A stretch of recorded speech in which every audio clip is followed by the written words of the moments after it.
Dr. Dan Estep, and I'd like to welcome you to this course on the fundamentals of animal learning. No matter what your level of expertise, no matter whether you're interested in changing the behavior of your own dog, training him more formally, or changing the behavior of other people's dogs in your dog-related business, this course will help you do it better. If our goal is to teach our dogs things we want them to know, then it's obvious we have to know how dogs learn best. This is not just a matter of common sense.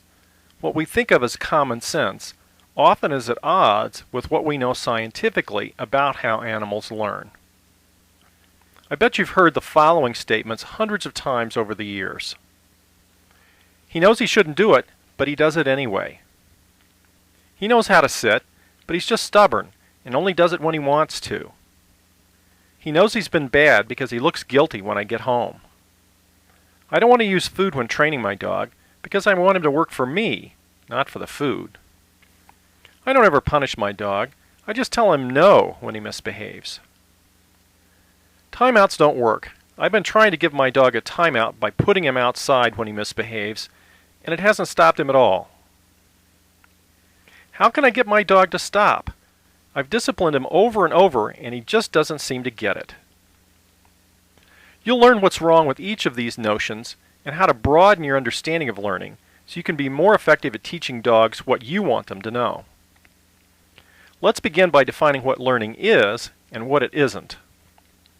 How do we know when a dog has learned something? One of the statements we just read said, "He knows how to sit, but he only does it when he wants to."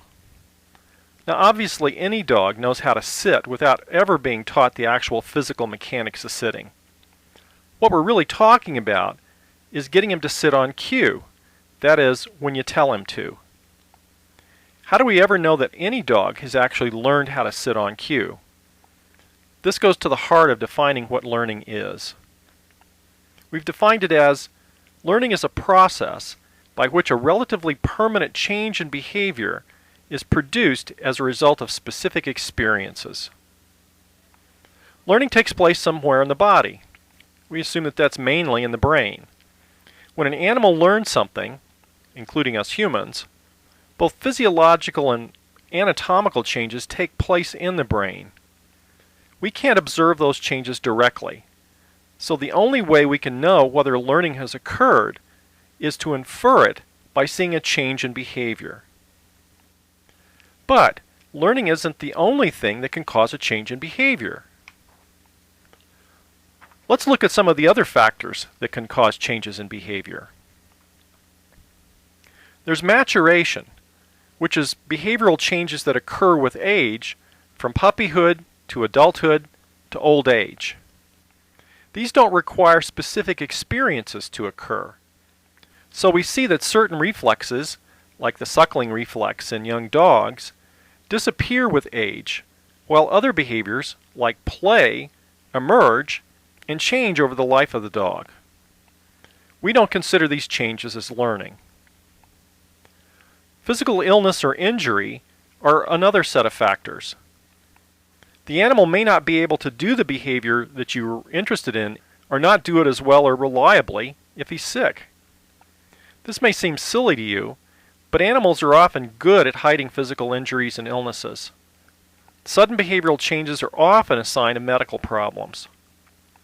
For example, your dog no longer relieves himself outside, but goes inside instead. Don't assume he's forgotten his house training. He could be sick.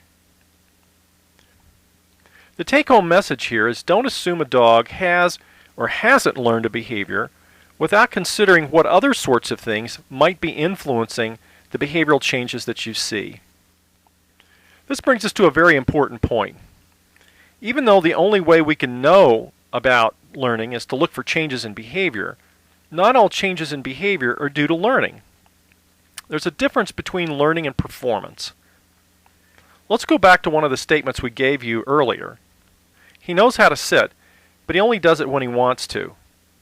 We need to step back and question what the dog's actually learned about sitting, because performing the behavior may be very different than what the dog has learned about when to sit. Whether or not a dog performs a behavior on cue depends on many things. Among them are his motivation, Would he rather chase squirrels than sit? Second, he hasn't really learned the cue. If you tell him to sit when he can't see you, that's a different cue from telling him to sit when he's looking right at you and can see your body movements. The cue may be more than just the verbal word that you've taught him. Third, he hasn't really learned the behavior in a variety of situations. Maybe he'll sit when he's on the carpet inside the house, but it's a whole different world trying to sit outside on gravel. Fourth, maybe he was distracted. He was paying attention to the dog he saw running in the distance, and he didn't actually see or hear your cue. Fifth, maybe he was too frightened to sit. Maybe you've yelled at him when he hasn't sat for you in the past, and now his fear is interfering with his performance. So the statement, he knows how to sit, but he's stubborn and he only does it when he wants to, is probably wrong, and attributes his lack of performance to stubbornness, when in fact, it's more likely that it's due to these other factors. Just keep in mind that performance is not a perfect representation of what your dog has learned or what you think you might have taught him. Another concept that illustrates the difference between learning and performance is the idea of latent learning. In latent learning, an individual learns something, but doesn't express that behavioral change for quite some time. For example, you take your dog on a walk around the neighborhood on his leash every day, but you control where he goes and where he doesn't go. Then one day the leash breaks, and he gets away from you. When you finally get home, guess who's waiting on the porch? Your dog. Clearly he's learned something about the environment and where home was, but he didn't show it until much later, when the leash broke. In our next segment, we'll talk about the different kinds of learning.